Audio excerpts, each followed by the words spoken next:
मैं आज आपको बताऊंगा कि CO2 लेजर मशीन कैसे ऑपरेट होती है और किस तरह इसमें पावर बनती है और किस तरह इसके ट्यूब चेलर ये सब किस तरह काम करते हैं। तो मैं आज आपको इसके बारे में जानकारी दूंगा। ये प्रिंट को कैसे पेस्ट करके उसको काटते हैं, उसका किस तरह डिजाइन। MDF एक्रेलिक को बताते हैं। MDF एक्रेलिक आपका वुड और आपकी विनाइल इन सब पर चलती है। विनाइल पेस्ट कर देते हैं नॉर्मली MDF शीट पर। आपका एक्रेलिक हो गई और काफ़ी जैसे कि मैग्नेट शीट, आपको एक बार मैग्नेट शीट दिखाता हूँ हमारे साथ मैग्नेट शीट कैसी होती है। तो विनाइल कुछ इस तरह होती है, गोल्डन विनाइल बोलते हैं हम इसे। तो ये पीछे जो है MDF पर है, इसे चाइनीज़ MDF बोलते हैं। एक इंडियन MDF आती है, वो अलग टाइप में रहती है। तो MDF शीट तो हमने दिखाई आपको, अब मैं दिखाऊंगा आपको ये, इसको बोलते हैं मैग्नेट शीट, जिससे ये हमारी मशीन आराम से काट देती है। ये चिपकने के होता है नॉर्मली बच्चों की खिलौने के लिए, अदरवाइज़ कुछ ऐसी। तो हम अपने सिस्टम पे आ गए हैं। तो सिस्टम पे पता चलेगा हमारा RD वर्क, ये होता है हमारा RD वर्क। इस पर हम क्लिक करेंगे तो यहाँ पे ये शो कर रहा है। ये हमने फाइल बनाई थी, उसकी स्ट्रिप बोलते हैं वैसे तो। स्ट्रिप की फाइल है कि हम काट रहे हैं। और यहाँ से ये स्टार्ट, आपका ये स्टॉप, डाउनलोड, गो स्केल, कट स्केल यहाँ से होता है। तो मैं आपको इसका सेटअप बताता हूँ कि कैसे चलाते हैं, और तो मैं आपको इसको सेट करके दिखाता हूँ एक बार। ये हम वैसे तो इसको नॉर्मली सेट कर देते हैं, पर मैं आपको आसानी समझाऊंगा ताकि अगर आप कभी करो तो इसको आसानी से समझ जाओ आप।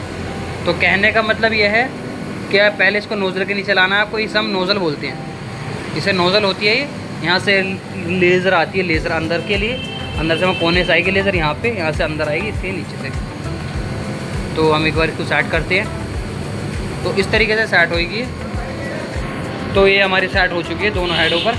तो कई बंदे क्या करते हैं, मतलब स्टार्ट कर देते हैं एकदम ही। हम क्या करेंगे, स्टार्टिंग में हम पहले फ्रेम चेक करते हैं। हमारा फ्रेम बटन होता है ये वाला, ताकि ये फ्रेम पूरी शीट पर है या नहीं। ये आपको अब दिखा रही होगी कि पूरे होती है कि उसके बाद आप। तो मैं दिखाऊंगा आपको जो हमने फाइल डाउनलोड करी है, फाइल का बटन होता है। ये फाइल पे क्लिक करी मैंने और ये सारी फाइल शो हो गई है मेरे सामने, जितनी भी हमने इसमें सॉफ्टवेयर के थ्रू डाली थी। ये नीचे मैं करूँगा तो ये नीचे सारी फाइल आ चुकी हैं, ये देख सकते हैं। और ये अगर मैं जैसे कि मैंने तो पहले कर रखा है, तो मैं ऊपर जाऊँगा और ऊपर करने के बाद जो मैंने वैसे तो मैंने पहले से ही फाइल अपनी इसमें चला रखी थी, तो मैं ECS कर दूँगा क्योंकि मैंने अपनी स्टार्टिंग से फाइल चला रखी है। और ECS करने के बाद स्टार्ट बटन करूँगा तो स्टार्ट हो जाएगी। जैसे कि आप देख रहे होंगे कि मैं स्टार्ट का बटन दबाऊँगा तो ये स्टार्ट हो चुकी है। और देखो ये कटिंग कर रही है। बाकी तो आपने देखा कि अभी तक ये ऐसे काट रही है मशीन। अब मैं दिखाऊंगा आपको इसकी स्क्रीन, जो इसकी स्क्रीन से कैसे काम किया जाता है। तो देखा, पहले हम इसकी स्क्रीन पर आते हैं। ये ऊपर नीचे का होता है या आउटसाइड होता है। ये इसका EC है, जैसे कुछ दिक्कत आ जाए या हमें कुछ फाइल वापस देखनी हो, रोकनी हो तो EC कर देते हैं। EC से अपना कंट्रोल में पीछे से वापस चली जाती है मशीन। इससे क्या होता है कि मशीन में अगर कुछ दिक्कत आती है, कुछ वैसा है, कुछ मतलब कुछ भी प्रॉब्लम है, अदरवाइज तो EC हमें करना चाहिए। EC से क्या है, ये हेड जो है पीछे के लिए चला जाता है। तो कई बंदों के ये होता है कि अगर हम एक बार फाइल डालेंगे तो उससे आगे कोई दिक्कत तो नहीं होगी, तो उससे कोई वैसा तो दिक्कत नहीं होगी कि हम दोबारा फाइल डालनी पड़ेगी हमें। तो ऐसा कुछ नहीं होता। अगर आप एक बार कमांड दे दिया मशीन को, तो मशीन चाहे आप 1000 बार काटो या फिर आप उससे कई मतलब एक बार कमांड देनी है, चाहे आप उसे 1,00,000 बार चलाओ, 1000 बार चलाओ, उससे कोई दिक्कत नहीं होती। आप चाहो तो उसे कुछ भी काट सकते हो, एक बार कमांड देनी है आपको। ओके, हाँ जी, एक ऑपरेटर है, जिसका नाम बोला, रियल नेम सिकंदर, बोला बंदा। और यहाँ तक कि ऑपरेटिंग तो अपनी सिस्टम मशीन को चला लेता है, कोई दिक्कत नहीं होती भाई। सिस्टम ही नॉर्मल बनते हैं बाहर से। तो जैसे कि मैं बता रहा था आपको, अगर हम स्टॉप कर देंगे चलती मशीन को तो स्टॉप उठ जाएगी। और अगर हम पीछे का बटन होता है पीछे, ये मशीन पीछे जा रही है, इसे दबाने से आगे आ रही है, इधर का दबाने से इधर जा रही है, और इधर का दबाने से ये होता है राइट लेफ्ट अप डाउन। तो पहले हम अगर राइट की तरफ करेंगे तो राइट आएगी, और लेफ़्ट करेंगे तो लेफ़्ट जाएगी। अप करेंगे तो ऊपर, डाउन करेंगे तो नीचे। ये हमारा EC है, जो मैंने आपको स्टार्टिंग में बता दिया था। ये एंटर, अगर हम किसी फाइल को बनाते हैं और उसको अगर हम एंटर करते हैं तो फाइल हमारे यहाँ ऐसे शो हो जाएगी, जैसे ये शो हो रही है, हमने बनाया अभी। और ये ओरिजिन है। ओरिजिन का मतलब ये होता है, अगर हम जैसे कि मान लो मैं इस हेड को यहाँ ले आया, और हेड को यहाँ लाने के बाद मैंने ओरिजिन कर दिया यहाँ पर, तो फाइल मेरी जो यहाँ से स्टार्ट होगी। अगर मैंने इसको पीछे वापस ले दिया और यहाँ पे ही सेट कर दिया, तो ये ओरिजिन दबाऊंगा तो वहाँ पर सेट हो जाएगी। अब ये मैक्सिमम पावर, मिनिमम पावर, ये तो नॉर्मली जैसे आप मैक्सिमम करोगे 60-65 की, 60 की हमने पावर रख रखी मैक्सिमम पावर की, और मिनिमम पावर की मिनिमम पावर की रखेंगे 55, ठीक। और ये आपकी स्पीड कट रखे हैं 38 की स्पीड नॉर्मल। और ये हमारी पल्स का बटन होता है। अगर मैं यहाँ से पल्स मारूंगा तो पल्स बदलाते ही पल्स वहाँ से निकलेगी। पल्स दबाओ और वहाँ से लेज़र बाहर आएगी कि लेज़र आ रही है नहीं। और दूसरा ये होता है रीसेट बटन। अगर हम किसी चीज़ को चला रहे हैं और उसमें कुछ काफ़ी दिक्कत आ चुकी है तो वो जो है इस बटन से रीसेट हो जाती है।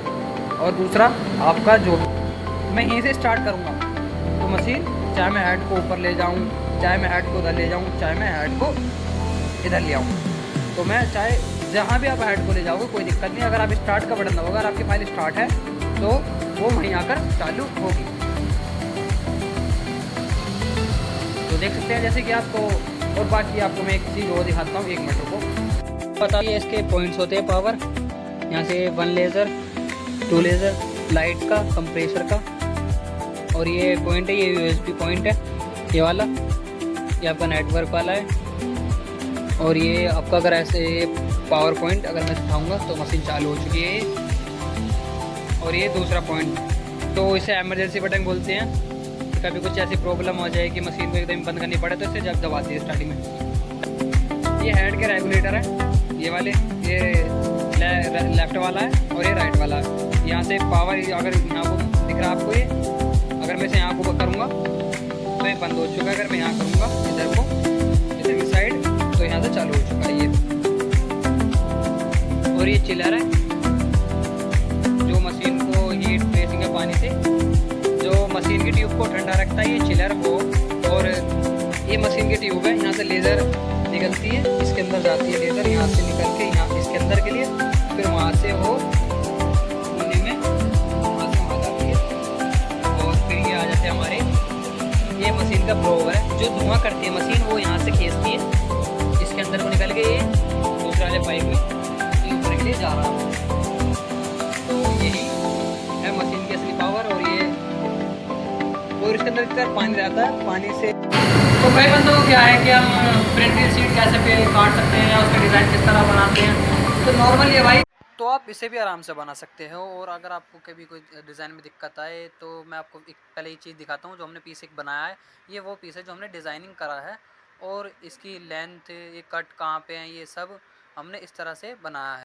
बाकी मैं अब अभी आपको अलग कुछ दिखाता हूँ जो हमने बनाया। हम लोग काफ़ी चीज़ और बनाते हैं, जैसे कि आपको मैं एक चीज़ और दिखाता हूँ, काफ़ी चीज़ें कि हम क्या क्या चीज़ बना देते हैं और क्या क्या हम उस मशीन से काट देते हैं। जैसे कि ये हमने एक राम मंदिर शो बनाया था, उसका ये आर्ट एक पीस है,